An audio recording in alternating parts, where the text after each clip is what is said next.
আসসালামু আলাইকুম। সংবাদে আপনাদের সবাইকে স্বাগত জানাচ্ছি। আমি ফিরোজ তোহা। শুরুতেই সংবাদ শিরোনাম জানিয়ে দেব এই মুহূর্তে হাতে পাওয়া সর্বশেষ গুরুত্বপূর্ণ আপডেট বাংলা সংবাদ। শুরুতেই থাকছে শেখ হাসিনা এবং শেখ রেহানাকে কটাক্ষ করে যা বলেন সোহেল তাস। গত ৫ আগস্ট তীব্র প্রাণঘাতী আন্দোলনের মুখে দেশ ছেড়ে ভারতে পালিয়ে আশ্রয় নেন ক্ষমতাচ্যুত সাবেক প্রধানমন্ত্রী শেখ হাসিনা। আওয়ামী লীগ সরকারের পতনের পর থেকে দেশে নানা দাবি দেওয়ার নগরীতে রূপ নেয় ঢাকা শহর। অনেকের অভিযোগ, বর্তমান অন্তর্বর্তীকালীন সরকারকে বেকায়দায় ফেলতে ক্ষমতাচ্যুত আওয়ামী লীগ এসব ঘটনার পেছনে ইন্ধন যোগাচ্ছে। প্রিয় দর্শক, এ বিষয়ে থাকছে একটি বিস্তারিত আলোচনা, সঙ্গে থাকুন। এবারে জানাবো, ছেলেসহ খালাস পেলেন বিএনপি নেতা খন্দকার মোশাররফ। অর্থ আত্মসাতের অভিযোগে দুদকের দায়ের করা মামলায় বিএনপির স্থায়ী কমিটির সদস্য সাবেক স্বাস্থ্যমন্ত্রী ড খন্দকার মোশাররফ হোসেন, ছেলে খন্দকার মাহবুব হোসেন, স্বাস্থ্য অধিদপ্তরের সাবেক লাইন ডিরেক্টর ডা মাহবুবুর রহমানকে খালাস দিয়েছেন আদালত। জানাবো বাংলাদেশের পরিস্থিতি নিয়ে যা বলেন মমতা ব্যানার্জি ও প্রিয়াঙ্কা গান্ধী। পশ্চিমবঙ্গের মুখ্যমন্ত্রী মমতা ব্যানার্জি বলেছেন, কোনো ধর্মের উপরই আঘাত আসুক আমি চাই না।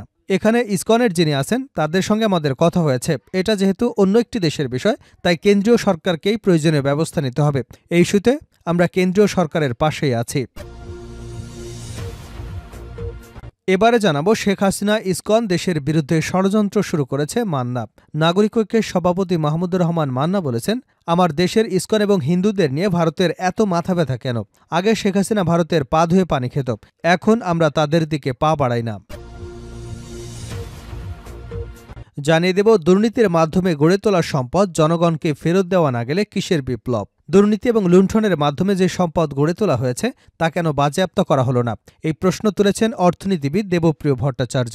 দুর্নীতির মাধ্যমে সম্পদের যে পাহাড় গড়ে তোলা হয়েছে তা জনগণকে ফিরিয়ে দিতে না পারলে কিসের বিপ্লব হলো? এবং সর্বশেষ জানাবো আন্তর্জাতিক সংবাদ। এবার বিক্ষুব্ধ ইসরায়েলিরা পার্লামেন্টে নেতানিয়াহুর কার্যালয় অবরোধ। এবার নেতানিয়াহুর বিরুদ্ধে বেজায় চটেছে ইসরায়েলিরা। তারা ইসরায়েলের পার্লামেন্ট নেসেটে প্রধানমন্ত্রী নেতানিয়াহুর কার্যালয় অবরোধ করেছেন। বুধবার ইসরায়েলের সংবাদ মাধ্যম টাইমস অফ ইসরায়েলের এক প্রতিবেদনে এ তথ্য জানানো হয়েছে। প্রতিবেদনে বলা হয়েছে, গাজায় 1 বছরেরও বেশি সময় ধরে আটক রয়েছেন ইসরায়েলি জিম্মিরা। বুধবার তাদের স্বজনরা প্রধানমন্ত্রী বেনিয়ামিন নেতানিয়াহুর নেসেট অফিসের প্রবেশপথ অবরোধ করেছে। জিম্মিদের ফেরাতে গাজায় যুদ্ধবিরতির চুক্তির দাবিতে তারা এই অবরোধ করেন। এতক্ষণ শিরোনাম শুনছিলেন, এবার বিস্তারিত। প্রিয় দর্শক, আপনি যদি এই চ্যানেলে নতুন হয়ে থাকেন, ভিডিওটি দেখতে দেখতে চ্যানেলটি সাবস্ক্রাইব করে আমাদের সঙ্গে থাকুন। আর এই ভিডিও সম্পর্কে আপনি আপনার মূল্যবান মতামতটি কমেন্ট বক্সে জানিয়ে দিন। আর হ্যাঁ প্রিয় দর্শক, জানিয়ে দিন ভিডিওটি কোথা থেকে দেখছেন। শেখ হাসিনা রেহানাকে কটাক্ষ করে যা বললেন সোহেল তাস। ৫ আগস্ট তীব্র প্রাণঘাতী আন্দোলনের মুখে দেশ ছেড়ে ভারতে পালিয়ে আশ্রয় নেন ক্ষমতাচ্যুত সাবেক প্রধানমন্ত্রী শেখ হাসিনা। আওয়ামী সরকারের পতনের পর থেকে দেশে নানা দাবি দেওয়ার নগরীতে রূপ নেয় ঢাকা শহর। অনেকের অভিযোগ, বর্তমান অন্তর্বর্তীকালীন সরকারকে বেকায়দায় ফেলতে ক্ষমতাচ্যুত আওয়ামী লীগ এসব ঘটনার পেছনের ইন্ধন যোগাচ্ছে। সবশেষ মঙ্গলবার চট্টগ্রাম আদালতে বাংলাদেশ সম্মিলিত সনাতনী জাগরণ জোটের মুখপাত্র চিন্ময় কৃষ্ণ দাস ব্রহ্মচারীর অনুসারীদের সঙ্গে সংঘর্ষে সাইফুল ইসলাম আলিফ নামের এক আইনজীবীকে কুপিয়ে হত্যা করা হয়। এ নিয়ে স্বাধীন বাংলাদেশের প্রথম প্রধানমন্ত্রী এবং জাতীয় নেতা তাজউদ্দিন আহমেদের ছেলে সাবেক স্বরাষ্ট্র প্রতিমন্ত্রী সোহেল দাস বলেছেন, ধর্মীয় সম্প্রীতি নষ্ট করে লাশের উপর ক্ষমতায় আসতে চায় আওয়ামী লীগ। বৃহস্পতিবার সামাজিক মাধ্যম ফেসবুকে সোহেল দাস লিখেন, হত্যা, গুম, খুন, গণহত্যা, নির্যাতন, নিপীড়ন, গণতন্ত্র ধ্বংস করে, দুর্নীতি করে লক্ষ লক্ষ কোটি টাকা বিদেশে পাচার করে, দেশটাকে শেষ করে ছাত্র জনতার ঝাঁটা পেটা খেয়ে পালিয়ে যেয়ে এখন দেশ ধ্বংসের ষড়যন্ত্র করছে। দেশের অভ্যন্তরে আইনশৃঙ্খলা বিঘ্নিত করার জন্য আওয়ামী লীগকে নিশানা করেছে সোহেল দাস। তিনি বেশ কিছু ইস্যু তুলে ধরে বলেছেন, ক্ষমতায় ফেরার চেষ্টায় আওয়ামী লীগ নির্লজ্জ হয়ে এসব কর্মকাণ্ড করছে। সোহেল দাস আরও লিখেন, কত বড় নির্লজ্জ বেহায়া হলে দেশটাকে এক মুহূর্তের জন্যও শান্তিতে থাকতে দেবে না। প্রথমে ডিজিটাল জুডিশিয়াল কুয়ের চেষ্টা, তারপরে একের পর এক অপচেষ্টা, আনসার বাহিনী দিয়ে ব্যাটারি রিকশা, নূর হোসেন দিবসে ট্রাম্প কার্ড, ঋণ দেওয়ার প্রলোভন দেখিয়ে শাহবাগে মানুষের জমায়েত করার চেষ্টা, বিভিন্ন কলেজে বিশৃঙ্খলা সৃষ্টি করা, আবার এসব ধর্মীয় সম্প্রীতি নষ্ট করে লাশের উপর দিয়ে ক্ষমতায় ফিরে আসার চেষ্টা। ফেসবুকে সাবেক এই স্বরাষ্ট্রমন্ত্রী লেখেন, 2টা বই সবাইকে পড়তে অনুরোধ করব। 1, আমার ফাঁসি চাই। 2, অন্তরালের হত্যাকারী প্রধানমন্ত্রী।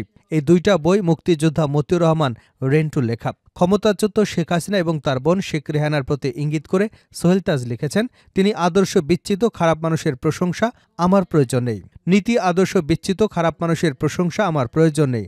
আমি আপনাদেরকে চিনি। আওয়ামী লীগের সমর্থনকে অনেকেই সোহেল তাজকে নিয়ে হিংসাত্মক মন্তব্য করেছেন সামাজিক মাধ্যমে, যা দৃষ্টি এড়ায়নি তার। সোহেল তাজ বলেন, আওয়ামী লীগ নীতি বিচ্যুত দল। তিনি আরও লিখেন, আওয়ামী লীগের ব্রেইন ওয়াশড নষ্ট পচা নীতি, আদর্শ বিচ্যুত লুটেরা খুনি, হত্যা, গুম, নির্যাতনকারীদের সমর্থককে সকলে বলবো অনতিবিলম্বে আমার এই ফেসবুক পেজটি আনফলো করতে। আর অনুরোধ থাকবে নিজের বিবেককে জাগিয়ে আত্ম উপলব্ধি এবং আত্মসমালোচনা করে অনুশোচনা করার। ছেলেসহ খালাস পেলেন বিএনপি নেতা খন্দকার মোশাররফ। অর্থ আত্মসাতের অভিযোগে দুদকের দায়ের করা মামলায় বিএনপির স্থায়ী কমিটির সদস্য ও সাবেক স্বাস্থ্যমন্ত্রী ড খন্দকার মোশাররফ হোসেন, ছেলে খন্দকার মাহবুব হোসেন এবং স্বাস্থ্য অধিদপ্তরের সাবেক লাইন ডিরেক্টর ড মাহবুবুর রহমানকে খালাস দিয়েছেন আদালত। বৃহস্পতিবার ঢাকার বিশেষ জজ আদালত ১-এর বিচারক মোহাম্মদ আবুল কাশেম আদালত অভিযোগ প্রমাণিত না হওয়ায় এ রায় দিয়েছেন। এদিন 2:16 মোশাররফ হোসেন এবং তার ছেলে মাহবুব আদালতে উপস্থিত হন। 2:26 বিচারক এজলাসে ওঠেন।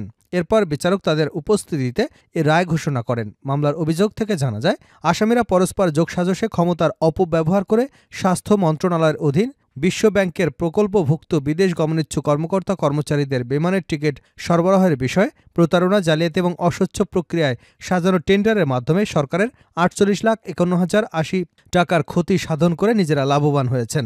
ওই ঘটনায় ২০০৮ সালের ১ সেপ্টেম্বর দুদকের উপপরিচালক লুৎফা রহমান মামলাটি দায়ের করেন। ২০১৭ সালের ১২ এপ্রিল মামলা তদন্ত কর্মকর্তা দুদকের সহকারী পরিচালক মুস্তাফিজুর রহমান আসামিদের বিরুদ্ধে চার্জশিট দাখিল করেন। ২০১৮ সালের ৩০ জুলাই আসামিদের বিরুদ্ধে অভিযোগ গঠন করে বিচার কার্য শুনানি করেন আদালত। এ মামলার বিচার চলাকালীন ১৯ জনের সাক্ষীর মধ্যে ১২ জনের সাক্ষ্য গ্রহণ করেন আদালত। বাংলাদেশের পরিস্থিতি নিয়ে যা বলেন মমতা ব্যানার্জি ও প্রিয়াঙ্কা গান্ধী। পশ্চিমবঙ্গের মুখ্যমন্ত্রী মমতা ব্যানার্জি বলেছেন, কোনো ধর্মের উপরেই আঘাত আসুক আমি চাই না। এখানে ইসকনে যিনি আছেন তার সঙ্গে আমার কথা হয়েছে। এটা যেহেতু অন্য একটি দেশের বিষয়, তাই কেন্দ্রীয় সরকারকেই প্রয়োজনীয় ব্যবস্থা নিতে হবে। এই ইস্যুতে আমরা কেন্দ্রীয় সরকারের পাশে আছি। বৃহস্পতিবার পশ্চিমবঙ্গ বিধানসভায় সাংবাদিকদের সঙ্গে কথা বলতে গিয়ে মমতা ব্যানার্জি বাংলাদেশের সাম্প্রতিক ঘটনাবলী নিয়ে এক প্রশ্নের জবাবে এ মন্তব্য করেন। এর আগে তার দলের একজন সংসদ সদস্য সৌগত রায় দিল্লি সংসদ ভবনের সংবাদ সংস্থা পিটিআইকে বলেছিল, খুবই দুঃখজনক ঘটনা, চিন্তার বিষয়। হিন্দুদের উপরে এই অত্যাচার হওয়া উচিত নয়। আমি এ ধরনের ঘটনার নিন্দা জানাই। তবে তৃণমূল কংগ্রেসের দলনেত্রী মুখ্যমন্ত্রীর কাছ থেকে বাংলাদেশের হিন্দু সন্ন্যাসী চিনয় কৃষ্ণ দাসকে গ্রেপ্তার করা এবং তার পরবর্তী সহিংসতা নিয়ে এই প্রথম মন্তব্য শোনা গেল। দুদিন ধরেই বিজেপি নেতা নেত্রীরা প্রশ্ন তুলছিলেন যে পার্শ্ববর্তী দেশে যখন তাদের কথায় হিন্দুদের উপরে অত্যাচার চলছে, তখন পশ্চিমবঙ্গের ক্ষমতাসীন দল বা রাজ্যের মুখ্যমন্ত্রী কোনো প্রতিক্রিয়া নেই কেন।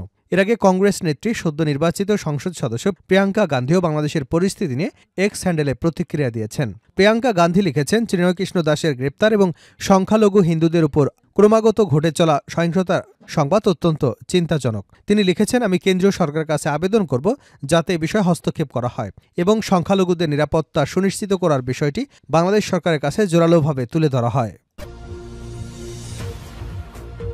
শেখ হাসিনা ইসকন দেশের বিরুদ্ধে ষড়যন্ত্র শুরু করেছে মান্না। নাগরিক ঐক্যের সভাপতি মাহমুদুর রহমান মান্না বলেছেন, আমার দেশের ইসকন এবং হিন্দুদের নিয়ে ভারতের এত মাথা ব্যথা কেন? আগে শেখ হাসিনা ভারতের পা ধুয়ে পানি খেত, এখন আমরা তাদের দিকে পা বাড়াই না। বৃহস্পতিবার সকালে জাতীয় প্রেস ক্লাবে নতুন বাংলাদেশ যেভাবে বাংলাদেশ আগাচ্ছে এবং নাগরিক প্রত্যাশা শীর্ষক এক আলোচনা সভায় এ মন্তব্য করেন তিনি। ক্ষমতাচ্যুত সাবেক প্রধানমন্ত্রীকে আশ্রয় দেওয়ায় ভারতের সমালোচনা করে তিনি বলেন, শেখ হাসিনাকে আশ্রয় দিয়ে খুব বাজে কাজ করেছে ভারত। সাম্প্রতিক ইসকন ইস্যু নিয়ে মান্না বলেন, নরেন্দ্র মোদী, শেখ হাসিনা, ইসকন তারা সবাই মিলে দেশের বিরুদ্ধে ষড়যন্ত্র শুরু করেছে। ইসকনদের ছেড়ে দিলে হবে না। আইনজীবী সাইফুলকে কুপিয়ে হত্যার ঘটনায় অন্তর্বর্তী সরকারের প্রতি দৃষ্টান্তমূলক শাস্তির আহ্বান জানান তিনি। এ সময় আওয়ামী লীগের রাজনৈতিক কামব্যাক একরকম অসম্ভব উল্লেখ করে মান্না বলেন, আওয়ামী লীগ বাংলাদেশে আর কখনই রাজনীতি করতে পারবে না। শেষ করছে আন্তর্জাতিক সংবাদ দিয়ে। এবার বিক্ষুব্ধ ইসরায়েলিরা পার্লামেন্টে নেতানিয়াহুর কার্যালয় অবরোধ। এবার নেতানিয়াহুর বিরুদ্ধে চটেছেন ইসরায়েলিরা। তারা ইসরায়েলের পার্লামেন্টে নেসেটে প্রধানমন্ত্রী নেতানিয়াহুর কার্যালয় অবরোধ করেছেন। বুধবার ইসরায়েলি সংবাদ মাধ্যম টাইমস অফ ইসরায়েলের এক প্রতিবেদনে এ তথ্য জানানো হয়েছে। প্রতিবেদনে বলা হয়েছে, গাজায় ১ বছরেরও বেশি সময় ধরে আটক রয়েছেন ইসরায়েলি জিম্মিরা। বুধবার তাদের স্বজনেরা প্রধানমন্ত্রী বেনিয়ামিন নেতানিয়াহুর নেসেট অফিসের প্রবেশপথ অবরোধ করেছে। জিম্মিদের ফেরাতে গাজায় যুদ্ধবিরতির চুক্তির দাবিতে তারা এই অবরোধ করেন। লেবাননের প্রতিরোধ যোদ্ধা হিজবুল্লাহর সঙ্গে ইসরায়েলের যুদ্ধবিরতির চুক্তির পর এ বিক্ষোভ পালিত হয়েছে। প্রধানমন্ত্রী বলেন, হিজবুল্লাহ সীমান্তের কাছে তার উপস্থিতি বাড়ালে ইসরায়েল পুনরায় তাদের বিরুদ্ধে রুখে দাঁড়াবে। গত ৭ অক্টোবর ইসরায়েলের স্বাধীনতাকামীদের সংগঠন হামাসের হামলার বন্দী হওয়া জিম্মিদের একজন এলি আলবাগ বলেন, নেতানিয়াহু লেবাননে যেভাবে যুদ্ধবিরতিতে সম্মতি হয়েছেন ঠিক সেভাবেই গাজাতেও করতে হবে চুক্তি। তিনি বলেন, আপনি যদি চান তাহলে আপনি এটি করতে পারেন, আমরা আপনার অনুগ্রহ আশা করছি। টাইমস অফ ইসরায়েল জানিয়েছে, নেসেট নিরাপত্তা কর্মীদের পরে তাদের সরিয়ে দেওয়া হয়। এরপর তারা নিচে নেমে সিঁড়ি অবরোধ করেন। জায়গাটিতে বিভিন্ন রাজনৈতিক দল এবং সভা ও সংবাদ সম্মেলন করে থাকে।